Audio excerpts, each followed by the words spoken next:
Alors, aujourd'hui, on va refaire un 5 raisons. On va faire un 5 raisons sur une série que j'adore. C'est une série qu'en ce moment, je sais pas pourquoi, je vraiment, je l'affectionne particulièrement cette série. C'est une série que j'affectionne particulièrement. C'est peut-être parce qu'en ce moment, je suis assez dans un monde SF. En ce moment, j'essaye beaucoup plus de regarder de la science-fiction que de l'horreur. Je sais pas pour c'est peut-être ça, c'est peut-être à cause de ça, ça joue peut-être aussi. C'est la série The 100. Voilà, qui est d'ailleurs aussi tiré d'une série littéraire, hein. On je on croirait pas du tout, mais The 100 est tiré d'une série littéraire de 5 livres, je crois, alors qu'à la base, la série a 7 saisons. Donc il y a les 7 saisons ont été compressées dans les 5 livres. Cette série parle de 100 adolescents qui ont été balancés sur Terre parce que dans un vaisseau qui s'appelle l'Arche, il y avait les moyens de survivre, mais les moyens de survie ont commencé à rétrécir et ils ont dû prendre des décisions, ils ont dû prendre certaines décisions qu'il vaut mieux pas prendre, comme par exemple tuer des gens ou exterminer des personnes, envoyer des personnes, comme ils disent, à la dérive dans l'espace.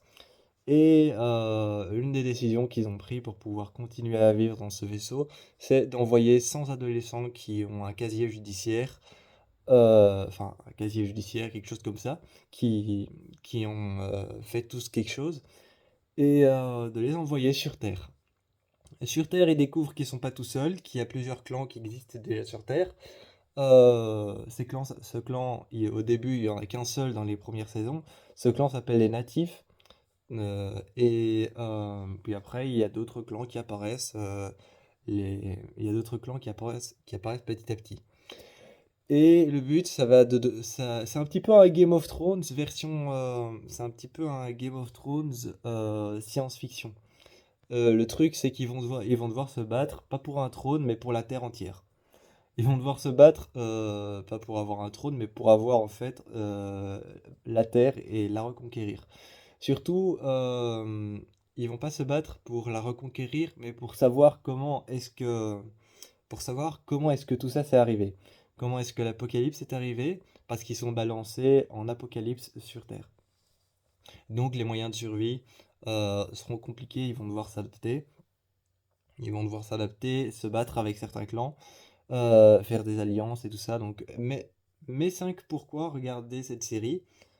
Alors, premier, ça vraiment, c'est le premier, et je dis ça par rapport à la saison 6 et par rapport à la saison 7. Si vous aimez la science-fiction compliquée.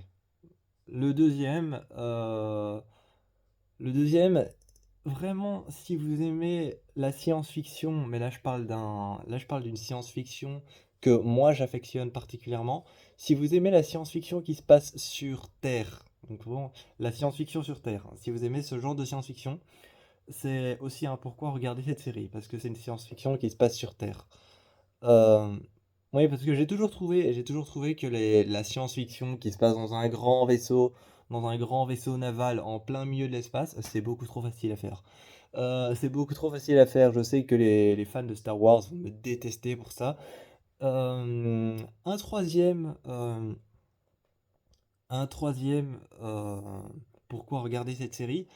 Si vous aimez les personnages, si vous aimez les personnages qui prennent des décisions hâtives sans même réfléchir aux conséquences, donc si vous aimez voir des choses qui arrivent comme ça, genre par erreur, parce qu'ils ont pris une décision qu'ils devaient prendre et qu'ils étaient soi-disant obligés de prendre, si vous aimez ce genre de choses, ce genre de conséquences, si vous aimez les conséquences graves en fait, si vous aimez les conséquences graves qui arrivent, eh ben, regardez cette série parce qu'il y en a plein dans cette série.